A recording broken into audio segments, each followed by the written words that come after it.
Welcome back to Apatros Review. In this episode, The Legend of Bigfoot. Hi there, welcome back to Apatros Review. I'm your host Mila Sipka, and join me as I take you on a ride through the wild world of science fiction action and horror, all from my personal DVD collection. Over 1,200 DVDs, plus a few Blu-rays, VHS, TV shows, video games, whatever. I know it's a little early in the day for me to be doing this, but it's the 31st of July, and I figured just to keep the third day thing, and yeah. So, next review I'll do in 3 days' time, which will be the D Spectrum 4. Now, in this episode, we'll look at and by the way, this is actually my 100th review. Sorry, 100th review. Cool, huh? That's kind of special. Now, this episode, The Legend of Bigfoot, which is it's a 1976 documentary, well, pseudo-documentary, available on the Driving Classics pack from Clair Vision, which is an American box set, but also on Mill Creek as well, in case you want to find it. Now, this is a staple many of Mill Creek 50 film box set, and my review copy comes from Clair Vision, the label dealing in public domain titles. Now, the Bigfoot craze of the 1970s is one of those strange things that many people today, and in coming years, will simply shake their heads in disbelief, wondering why on earth normal people would believe in such a thing. Especially since the original home video footage that purported to show a large hairy being walking through a forest is later deemed to be a hoax. Despite this, a good number of amateur filmmakers decided to cash in on the trend and make their own, shall we call them, documentaries about the elusive creature. For today's audiences, and I'm talking about like younger people, I should point out that back in the 1970s there was no internet, so people couldn't exactly get information as easily as you or I would do today. There was no cable television back then either, and certainly no concept of social media, not even 24-hour television news. The 1970s were a completely different world to today. For the people of the 1970s, we post-millennial folks might as well be the Jetsons. Now, The Legend of Bigfoot was one of a small number of fringe documentaries made by Bigfoot, but this particular film was also one of the most notorious of its era. Ivan Marks was an animal trapper who lived with his very understanding wife, Peggy, on a ranch called Bear Ranch, where they lived peacefully with nature. One day, Ivan gets a call to go to a remote location to investigate reports of a Kodiak bear supposedly killing livestock, but Ivan realizes the real cause is toxic grass.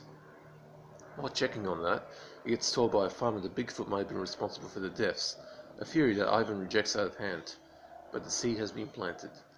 Back home on his ranch, Ivan goes out one day to track an animal, but finds himself coming face to face with a large humanoid, hairy creature that Ivan is sure is a Bigfoot.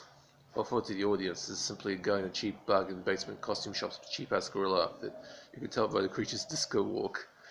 Going from a skeptic to a full-blown believer, Ivan spends the rest of what is a very long 75-minute feature traveling from remote place to remote place, piecing together harmless and pointless G-rated animal-wildlife footage, while essentially pulling theories about Bigfoot's behavioral patterns out of his ass, capped off with 3 actors in cheap fursuits, supposedly being Bigfoot washing themselves in a river.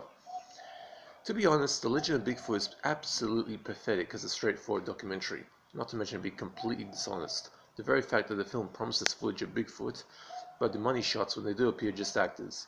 The picture quality is very poor, especially for today's standards, although it reflects amateur photography of the era, and constant narration by Ivan Marks himself is just plain ridiculous. In a nutshell, this is just like one of those fringe documentaries that get played on the History Channel about ancient astronauts, or believing that Hitler faked his suicide when on the run, both subjects being completely bogus. And for the record, Hitler actually did kill himself in his bunker as the Soviets overran Berlin, and his remains are positively identified due to the insane dental work he had done on his teeth a couple of days before his death, and his remains were disposed of down the Austrian River decades later, so there goes that stupid theory. Ivan Marks spent years trying to bring forward proof of Bigfoot's existence, but kept getting debunked, and nevertheless many people today still consider him as one of the leading experts in cryptozoology, although he never really proved anything other than being a leading bullshit artist of his day. The reason why I won't give The Legend of Bigfoot a D- is simply because the nature footage of animals in the wild is actually pretty decent, so make a good choice for visual wallpaper during your houseplay. When you're having a houseplay, just pop in the disc, the film, play it, the nature footage will keep things interesting. And Ivan Marks' narration, despite being dishonest, is pretty easy to listen to, although the film is pretty damn boring. Did I mention this film is like 1 hour 15 minutes? Very long, hour 15 minutes, trust me. Marx isn't an expert in anything other than animal tracking, but he sure does know how to tell a story. So a D is perhaps the best choice of grade for this film. Just be sure to adjust your bullshit meter if you're viewing expectations to the right level before watching this. Okay, that's it. And by the way, a D is like a 2 out of 10. In case you don't know.